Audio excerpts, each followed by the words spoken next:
আল্লাহ তাআলা আদেশ দিয়েছেন যে এই মাসে তোমরা রোজা রাখবে আর বেহেশতের দরজা খোলা অবস্থায় থাকবে এই পবিত্র মাসে এবং দোজখের দরজা বন্ধ থাকবে। শয়তান এই সময়ে শেকলে বাঁধা থাকবে। এই মাসে একটা রাত আছে যেটা হাজার মাসের চেয়েও অনেক উত্তম। যদি কেউ এই মাসে আল্লাহর রহমত থেকে বঞ্চিত হয় সে আসলে একজন হতভাগ্য। তাই আমাদের মনস্থির করতে হবে যে আমরা এই মাসের উপকারিতাগুলো সব নেব। আমাদের নবী মুহাম্মদ সাল্লাল্লাহু আলাইহি ওয়াসাল্লাম বলেছেন, এটার উল্লেখ আছে সহিহ বুখারীতে খণ্ড নম্বর 3 বুক অব ফাস্টিং হাদিস নাম্বার 1901। আমাদের নবী মুহাম্মদ সাল্লাল্লাহু আলাইহি ওয়াসাল্লাম বলেছেন যে যদি কেউ এই মাসে রোজা পালন করে বিশ্বাসের সাথে এবং আল্লাহর কাছ থেকে পুরস্কার পাওয়ার জন্য, তার অতীতের সব গুনাহ ক্ষমা করা হবে। তার মানে আমরা যদি আন্তরিকতার সাথে এই মাসে রোজা রাখতে পারি, আল্লাহর কাছ থেকে পুরস্কার পাওয়ার জন্য আমাদের অতীতের সব গুনাহ ক্ষমা করা হবে। চিন্তা করেন, এভাবে খুব সহজেই আমরা অতীতের সব গুনাহ থেকে ক্ষমা পেতে পারি। আমাদের নবী মুহাম্মদ সাল্লাল্লাহু আলাইহি ওয়াসাল্লাম আরও বলেছেন, এটা আছে সহিহ বুখারীতে খণ্ড নম্বর 3 বুক অব ফাস্টিং হাদিস নাম্বার 1904। এটা অনেক লম্বা হাদিস, এখানে 4টা পয়েন্ট আছে। আমাদের নবী মুহাম্মদ সাল্লাল্লাহু আলাইহি ওয়াসাল্লাম বলেছেন যে পৃথিবীতে যত আদম সন্তান আছে তারা যে কাজগুলো করে থাকে সবই নিজেদের জন্য, শুধুমাত্র রোজা বাদে। রোজা হলো আমার জন্য আর আমি তাকে পুরস্কার দেব। তিনি আরও বলেছেন যে রোজা রাখা একটা বর্ম, তোমাদের পাপ থেকে বিরত রাখে। আর যে লোক রোজা পালন করে সে বিরত থাকবে অশ্লীলতা থেকে, ঝগড়া করা থেকে এবং অজ্ঞতা থেকে। যদি কেউ তাকে গালমন্দও করে অথবা কুৎসা রটায়, সে তখন বলবে আমি রোজা আছি, আমি রোজা আছি। এই হাদিসে আমাদের নবী 3 নম্বর যে পয়েন্টটা বলেছেন যে আমি আল্লাহর নামে শপথ করে বলছি যার হাতে রয়েছে মুহাম্মদ সাল্লাল্লাহু আলাইহি সাল্লামের আত্মা, যে একজন রোজদারের নিঃশ্বাসের গন্ধ যে লোক রোজা রাখে সেটা আল্লাহ সুবহানাহু ওয়া তাআলার কাছে কস্তুরী গন্ধের চেয়েও বেশি মিষ্টি। হাদিসে নবী আরও বলেছেন যে এরকম 2টো জিনিস আছে যেগুলো একজন রোজদারকে খুশি করে তুলবে। প্রথমটা হচ্ছে যখন সে রোজা ভাঙবে, আর দ্বিতীয়টা হচ্ছে যখন সে মুখোমুখি হবে আল্লাহ সুবহানাহু ওয়া তাআলার।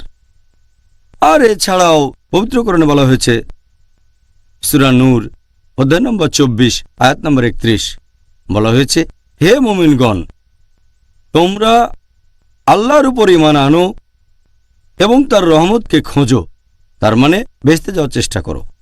এরপর আছে সূরা আহকাফ অধ্যায় নম্বর 46 আয়াত নম্বর 13 ও 14, যে এমন কিছু মানুষ যারা আল্লাহ ব্যতীত অন্য কারো ইবাদত করে না এবং যারা তাদের ঈমানে অবিচলিত থাকে। এখানে শব্দটা ইস্তেকাম, যারা বিশ্বাসে অবিচলিত থাকে যে আল্লাহ কেবলমাত্র একজন, অন্য কেউ নেই, এবং তারা কখনো ভয় পাবে না, তারা দুঃখিত হবে না।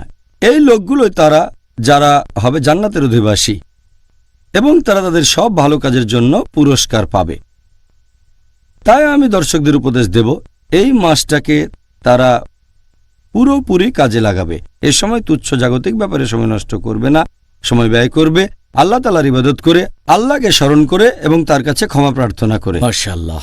এবার পরের প্রশ্নটা হচ্ছে, আপনি একটু আগেই এ ব্যাপারে কয়েকটা সুন্দর হাদিসের কথা উল্লেখ করলেন, তবে ঠিক কোন কারণে রমজান মাসকে ক্ষমা প্রার্থনা বা তওবা করার মাস বলা হয়, আর এটা বলা হয় কেন? হ্যাঁ, এই ব্যাপারে আমি আগেও বলেছি যে আমাদের নবী মুহাম্মদ সাল্লাল্লাহু আলাইহি ওয়াসাল্লাম বলেছেন, এটা একটা সহিহ হাদিস আছে সহিহ বুখারীতে খণ্ড নম্বর 3 বুক অব ফাস্টিং হাদিস নম্বর 1901। আমাদের নবী মুহাম্মদ সাল্লাল্লাহু আলাইহি ওয়াসাল্লাম বলেছেন, যদি কেউ পবিত্র রমজান মাসে রোজা রাখে সঠিক নিয়তের সাথে, ঈমানের সাথে, আল্লাহ সুবহানাহু ওয়া তাআলার কাছ থেকে পুরস্কার লাভের আশায়, তার অতীতের সব গুনাহ ক্ষমা করা হবে। এই কথাটা আবারও বলা হয়েছে মুসনাদ আহমেদে খণ্ড নম্বর 3 হাদিস নম্বর 11524। সেখানে বলা হয়েছে, যদি কোনো লোক এই পবিত্র রমজান মাসে রোজা রাখে সঠিক নিয়তের সাথে, আল্লাহ সুবহানাহু ওয়া তাআলার কাছ থেকে পুরস্কার লাভের আশায়, তার অতীতের সব গুনাহ ক্ষমা করে দেয়া হবে। এছাড়া আর উল্লেখ আছে, এটা আছে সহিহ মুসলিমে খণ্ড নাম্বার 1, হাদিস নাম্বার 450। আমাদের নবী মুহাম্মদ সাল্লাল্লাহু আলাইহি ওয়াসাল্লাম বলেছেন যে 5 ওয়াক্ত নামাজের মধ্যবর্তী সময়টা 2 জুম্মা এবং 1 রমজান থেকে আরেক রমজান, এই সময়টাতে তোমাদের গুনাহ ক্ষমা করা হবে। এই সময়টাতে তোমাদের সব পাপ ক্ষমা করা হতে পারে। আমাদের প্রিয় নবী মুহাম্মদ সাল্লাল্লাহু আলাইহি ওয়াসাল্লাম আরও বলেছেন, এটা উল্লেখ আছে সহিহ মুসলিম খণ্ড নাম্বার 4, বুক অব তাওবা, হাদিস নাম্বার 6644। আমাদের প্রিয় নবী মুহাম্মদ সাল্লাল্লাহু আলাইহি ওয়াসাল্লাম বলেছেন যে আল্লাহ সুবহানাহু ওয়া তাআলা রাতের বেলায় কেউ যদি ক্ষমা প্রার্থনা করে থাকে, আল্লাহ তখন তার দিনের বেলায় করা পাপগুলো ক্ষমা করে দেন। আর আল্লাহ সুবহানাহু ওয়া তাআলা দিনের বেলায় কেউ ক্ষমা প্রার্থনা করলে তার সেই পাপগুলো ক্ষমা করে দেন যেগুলো করেছে রাতের বেলায়। তাই এটা হলো ক্ষমা প্রার্থনার জন্য সেরা একটা মাস, এই পবিত্র রমজান মাস। এ মাসে সহজে নিজের পাপগুলো থেকে ক্ষমা পেতে পারেন, কারণ বেহেশতের দরজা এ সময় খোলা থাকে, দোজখের দরজা বন্ধ থাকে। সেজন্য রমজানকে বলা হয় ক্ষমার মাস। আল্লাহু আকবার। এই কারণে সবাই এই মাসে ইবাদতে মগ্ন থাকে। কারণটা তাহলে জানলাম। সুবহানাল্লাহ। ডাক্তার জাকির, এই পবিত্র রমজান মাসে মুসলিমদের কি বিশেষ কিছু কাজের প্রতি মনোযোগ দেওয়া উচিত? আর আমরা জানি যে দর্শকরা আপনার কাছ থেকে এটা জেনে দারুণভাবে উপকৃত হবেন যে এই মাসে তাদের কোন কাজটা করা উচিত, আর তারা এখন থেকেই রমজানের জন্য প্ল্যান করতে পারবেন। হ্যাঁ, আমার মতে এটা খুবই ভালো প্রশ্ন, কারণ বেশিরভাগ কাজের কথা আমরা হয়তো বলবো বিভিন্ন আলাদা এপিসোডে। আমি এখানে সংক্ষেপে কয়েকটা গুরুত্বপূর্ণ পয়েন্টের কথা এখন আলোচনা করব, কারণ বিস্তারিত বললে অনেক সময় লেগে যাবে। কয়েকটা গুরুত্বপূর্ণ পয়েন্ট মনে রাখতে হবে। যে 1 নম্বর, সেটা হলো নিয়ত। নিয়ত খুবই গুরুত্বপূর্ণ। রোজার এই নিয়ত হবে শুধুমাত্র আল্লাহ সুবহানাহু ওয়া তাআলার জন্য। কারো রোজা গ্রহণযোগ্য হওয়ার জন্য নিয়ত খুবই গুরুত্বপূর্ণ। নিয়ত এখানে খুবই গুরুত্বপূর্ণ, এটা ছাড়া কারো রোজা গ্রহণযোগ্য হবে না। 2 নম্বর, সেটা হলো রোজা সম্পর্কিত কিছু সুন্নত পালন করা। এ ব্যাপারে কয়েকদিন পরে বিস্তারিত আলোচনা করব। তবে এখানে একটা ব্যাপার বলি যে নবীর একটা গুরুত্বপূর্ণ সুন্নত হচ্ছে যে আমরা আমাদের সাহরি করব যতটা দেরিতে করা সম্ভব, তার মানে ভোর হওয়ার সামান্য একটু আগে, ফজরের নামাজের একটু আগে। আর আমরা আমাদের রোজা ভেঙে ফেলব, ইফতার করব যত তাড়াতাড়ি সম্ভব, ঠিক সূর্যাস্তের পরপরই। এছাড়াও এই রহমতের মাসে আমরা খুব সাবধানে থাকব, সেই সব কাজগুলো থেকে বিরত থাকব যে কাজগুলো নিষিদ্ধ, যেগুলো হারাম, আর যেসব কাজ মাকরু। এটা আমাদের জন্য সুবর্ণ সুযোগ। যদি কোনো লোকের এমন কোনো অভ্যেস থাকে যেটা শরিয়ার বিরুদ্ধে হতে পারে, যেটা হারাম কাজ অথবা মাকরু কাজ, রমজান এসব কাজ থেকে বিরত থাকা শ্রেষ্ঠ সময়। এই অভ্যেসটা থেকে যাবে আর ইনশাআল্লাহ হয়তো সারা জীবন সেই খারাপ কাজ থেকে বিরত থাকবেন। যেমন ধরেন একজন লোক, সে হয়তো অ্যালকোহল পানে অভ্যস্ত।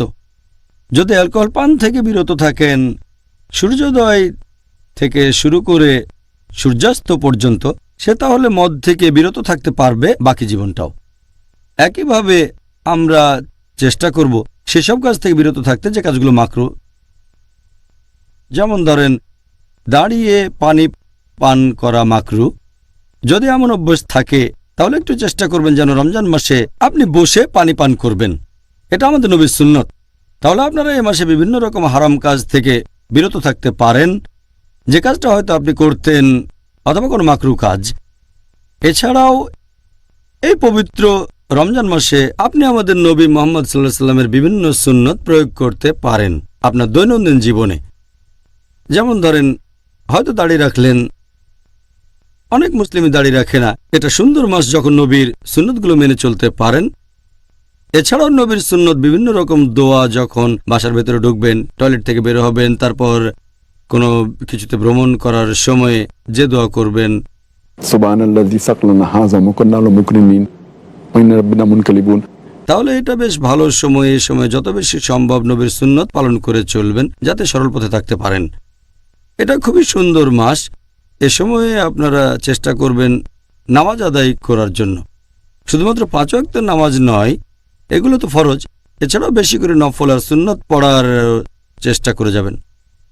যদি জামাতে নামাজ পড়ার অভ্যেস না থাকে তাহলে জামাতে নামাজ পড়বেন, আর যত বেশি সম্ভব মসজিদে যান নামাজের জন্য। এ মাসে আপনারা চেষ্টা করবেন যেন তারাবি মিস না করেন।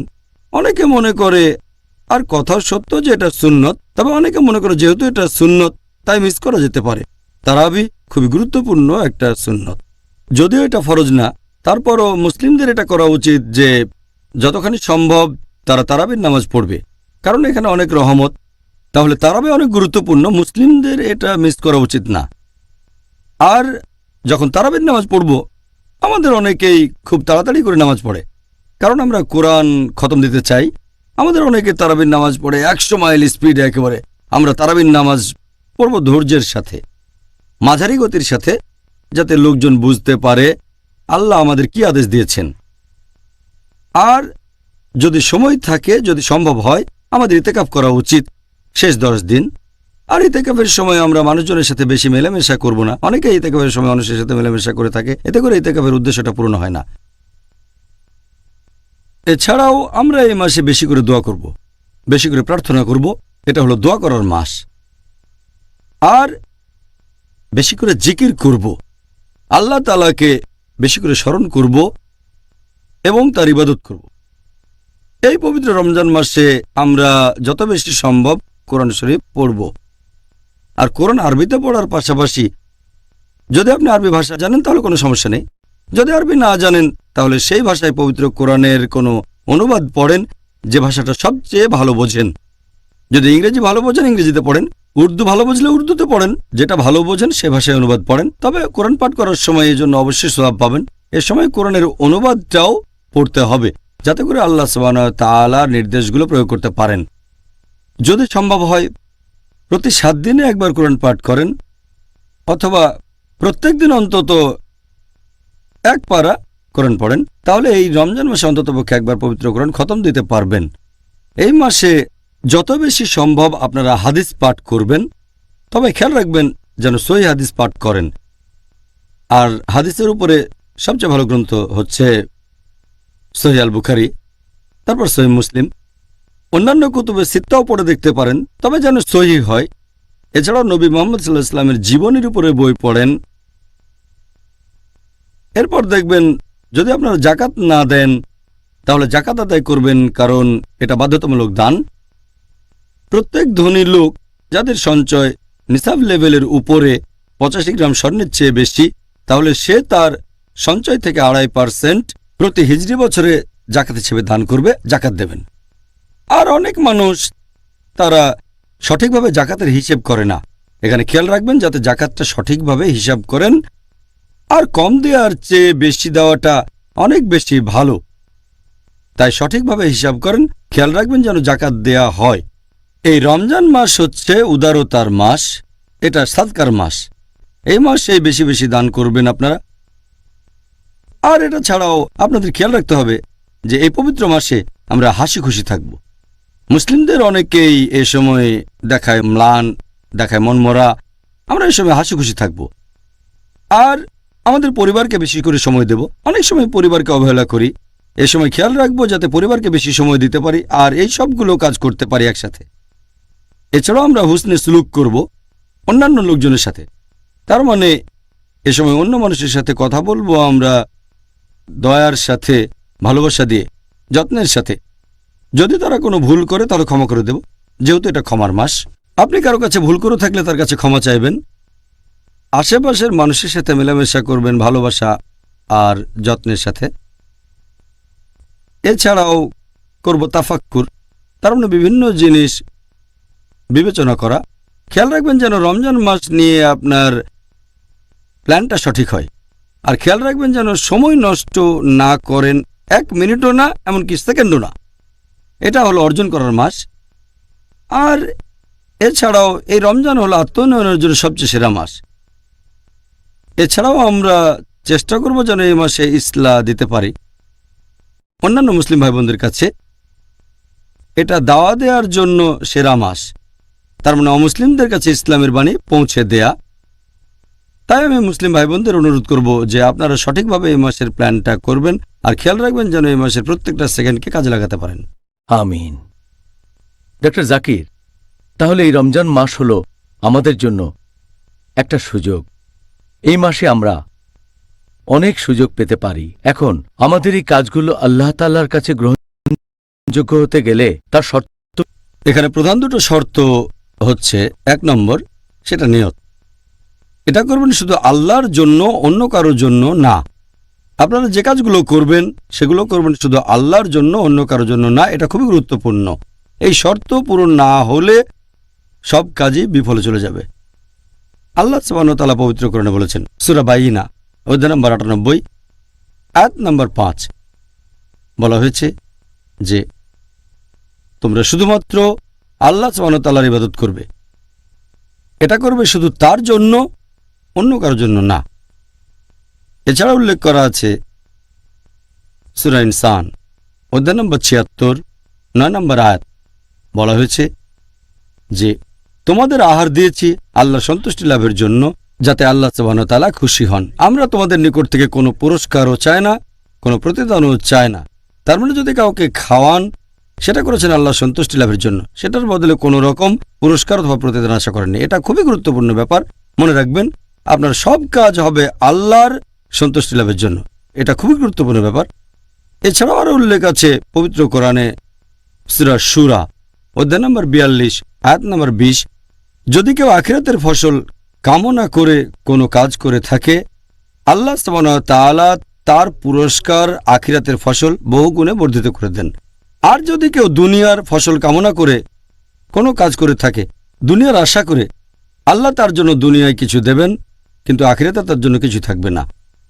আল্লাহ এই কথা আবারও বলেছেন সূরা হুদ অধ্যায় নম্বর 11 আয়াত 15 ও 16, যে যদি কেউ পৃথিবীর জীবন আর তার শোভা কামনা করে অথবা কোনো কাজ করে এই দুনিয়ার খাতিরে, আর এই পৃথিবীর জৌলুস কামনা করে, আল্লাহ সুবহানাহু ওয়া তাআলা এই দুনিয়ায় তাকে কিছু দেবেন, কিন্তু আখিরাতে তার জন্য কিছুই থাকবে না, শুধুমাত্র